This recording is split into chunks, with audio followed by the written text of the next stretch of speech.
কোনো সম্পর্কই কিন্তু শুরু থেকে পারফেক্ট হয় না। সেটাকে পারফেক্ট করে নিতে হয়। একজন রেগে গেলে অপরজনকে সেটা শান্তভাবে বুঝিয়ে দিতে হয়। একজন কষ্ট পেলে অন্যজনকে তার সহমর্মী হতে হয়। ভরসা দিতে হয়, তোমার কিচ্ছু হবে না, আমি তো আছি। ঝগড়াঝাটি, খুনসুটি এসব করে ১৭টা বছর পার হয়ে গেল। চলো আজ তোমাদের সাথে আমাদের ১৭তম বার্ষিকীর দিনটা আমরা কিভাবে কাটালাম সেটা একটু ছোট করে শেয়ার করি।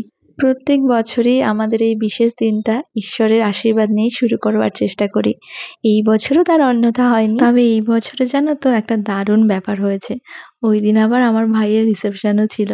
তার জন্য বাড়িতে একটু কাজের ঝামেলা তো ছিলই। তার সাথে আবার ছিল তোমাদের দাদাভাইয়ের জন্য রান্নাবান্না। এই কদিন তো বাড়িতে রাঁধুনি দিয়েই রান্না হচ্ছে। তবে ও যেহেতু তেল মশলা, মাছ মাংস এইসব জাতীয় খাবার একেবারেই খায় না, তাই বাড়িতে যত অনুষ্ঠানই থাকুক না কেন ওর জন্য কিন্তু আমাকে আলাদা করে রান্না করতেই হয়। তাই সকাল সকাল উঠেই একেবারে মিষ্টান্নাদের সব রান্না বান্না সেরে তারপর স্নানটাও সেরে নিয়েছি। এরপর বসে পড়েছিলাম সাজগোজ করতে। পরেছিলাম মিষ্টি ল্যাভেন্ডার শেডের একটা সিল্ক শাড়ি এবং তার সাথে কিছু গোল্ড জুয়েলারি।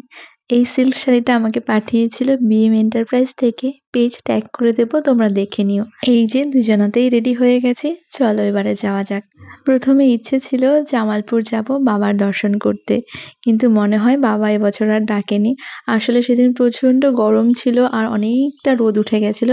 তাই তোমাদের দাদাভাই বলল চলো এবছর পোড়োমাতলায় যাওয়া যাক, তাড়াতাড়ি গিয়ে তাড়াতাড়ি ফিরে আসতে পারবো। আমাকে নামিয়ে দিয়ে তোমাদের দাদাভাই গেছে গাড়ি পার্ক করতে।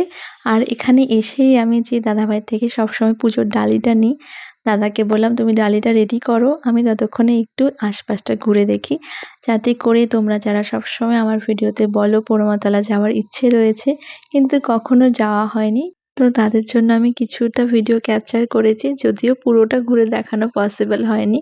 অন্য কোনো দিন অন্য কোনো ভিডিওতে অবশ্যই শেয়ার করব। আর এদিকে তোমাদের দাদাভাইও চলে এসেছে এবং দাদার প্রসাদের ডালিটাও মোটামুটি রেডি করা হয়ে গিয়েছে। চলো এবারে বলি আজকে এইরকম একটা ক্যাপশন কেন দিলাম। আসলে এই বছরের অ্যানিভার্সারিতে তোমাদের দাদাভাই আমাকে যে গিফটগুলো দিয়েছিল তা নিয়ে একটা ছোট ভিডিও আমি ইনস্টাতে আপলোড করেছিলাম। ওখানে আবার একজনা কমেন্ট করলো, বরের থেকে এত গিফট নিচ্ছ, তোমার লজ্জা লাগে না? কি জ্বালা বাবা, নিজের বরের থেকে গিফট নেব তাতেও লজ্জা। এর আগে একবার কি হয়েছে জানো তো, আমি নিজের উপার্জনের টাকা দিয়ে একটা পার্ল চোকার বানিয়েছিলাম এবং সেটাও আমি ইনস্টাতে শেয়ার করেছিলাম। ওখানেও এমন একজনা কমেন্ট করেছিল, বর তো কিছু করে দিতে পারে না, নিজের ইনকামের টাকা দিয়ে নিজের শখ পূরণ করো। মানে কি যে জ্বালায় পড়েছি, নিজে কিছু করলেও দোষ, বর কিছু করে দিলেও দোষ। মাঝে মধ্যে মনে হয় মাটি ফেটে যাক আর আমি গাছে উঠে বসে থাকি। মানে কিছু মানুষের তুমি যাই করবে ভালো খারাপ সবেতেই সমালোচনা করা চাই। তো ছাড়ো ওইসব লোকের কথা, চলো এবার দুজনে মিলে পুজো দিতে যাই। মা পড়োয়ার সাথে কিন্তু আমাদের দুজনের আলাদারই একটা ব্যাপার স্যাপার রয়েছে। কোনো বিশেষ অকেশনের প্রয়োজন হয় না, যখন মনে হয় তখনই চলে আসি। আর জানো তো তোমাদের দাদা ভাইয়ের যে কেবেলের ব্যবসাটা রয়েছে সেটা মা পরমা কেবেল নামেই রয়েছে। আর আমার তো ব্যাপারই আলাদা, আমার যে কোনো ছোটখাটো বড় সমস্যা হোক না কেন আগেই আমি মাকে ডাকি। একটা কিছু হারিয়ে গেল আগে মায়ের কাছে মানত করে বসি, মা তুমি আমাকে প্লিজ এটা পাইয়ে দাও, আমি তোমাকে পুজো দিতে যাব। আর মা তো মাই হয়, কখনোই আমাকে খালি হাতে ফেরাননি।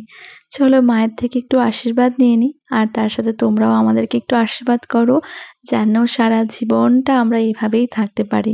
তবে পোড়োমাতলায় না আগে এই ঢিল বাঁধার ব্যাপারটা ছিল না, গত ২ বছর থেকে দেখছি সবাই এখানে ধাগা এবং ঢিল বাঁধে। আমার কখনো বাঁধা হয়নি যদিও। তো এবারে ভাবছি নেক্সট টাইম যখন আসবো বড় সড়ো কিছু মায়ের কাছে আবদার করে একটা ঢিল বেঁধে রেখে যাব, দেখা যাক কি হয়। তো মায়ের পাশাপাশি এবার বাবাকেও একটু জল ঢালতে যাচ্ছি। আর বাবার মন্দিরে না মোবাইল নিয়ে ঢোকা অ্যালাউ নেই, তাই আর এখানেই ক্যামেরাটা স্টপ করলাম। এখানে বাবাকে জল ঢেলে চলে গিয়েছিলাম বাড়িতে। বাড়িতে গিয়ে তো পুরোই সারপ্রাইজ। সোনাই আমাদের জন্য একটা কেক বানিয়ে রেখেছে। তার সাথে আমি যে তোমার দাদাভাইয়ের জন্য যে গিফটটা এনেছিলাম সেটাও সাজিয়ে রেখেছিল। ওকে আমি বলে গেছিলাম এটা একটু সাজিয়ে রাখিস এবং তার সাথে ঘরটা একটু সাজিয়ে রাখিস। তবে কেকটা কিন্তু আমার কাছে পুরোই সারপ্রাইজ। মেয়ে আমার বড় হয়ে গেছে। এই জীবনে ১ম বার আমাদের বিবাহবার্ষিকীতে কেক কাটছি। তার জন্য ভীষণ স্পেশাল ফিল হচ্ছিল। আর তোমাদের দাদাভাইও ভীষণ খুশি। মেয়ে কেক বানিয়েছে বলে কথা। আমাদের সেই ছোট্ট সোনাইটা কবে কবে যে এত বড় হয়ে গেল বুঝতেই পারিনি। ও না মাঝে মধ্যে YouTube দেখে এটা ওটা রেসিপি বানানোর চেষ্টা করে। বেশ ভালোও হয় খেতে। তো এবারে মেয়ের বানানো কেক কেটে দুজনে মিলে সুন্দরভাবে এই দিনটা উদযাপন করলাম। থ্যাংক ইউ সোনাই আমাদের এই দিনটাকে এত স্পেশাল করার জন্য। মাম্মা তোমাকে অনেক ভালোবাসে। আর সাথে মিস্টার নাথ তোমাকেও অনেক থ্যাংক ইউ আমার সব বোকা, বোকা আবদারগুলো মেটানোর জন্য এবং সবসময় এভাবেই আমার পাশে থাকার জন্য। তো এরপরেই দুজন দুজনকে কেক খাওয়ানোর পর্ব শেষ হলো। তার সাথে তাতাই সোনাইও আমাদেরকে কেক খাইয়ে দিল। কেকটা কিন্তু বেশ ভালো হয়েছিল। সোনাইকে বলবো একদিন তোমাদের সাথে যেন রেসিপি শেয়ার করে। আর আমি না ওইদিন তোমাদের দাদাভাইয়ের জন্য একটা গিফট বানিয়েছিলাম। তো সেটা ছিল রেজিন আর্টের একটা ফটো ফ্রেম।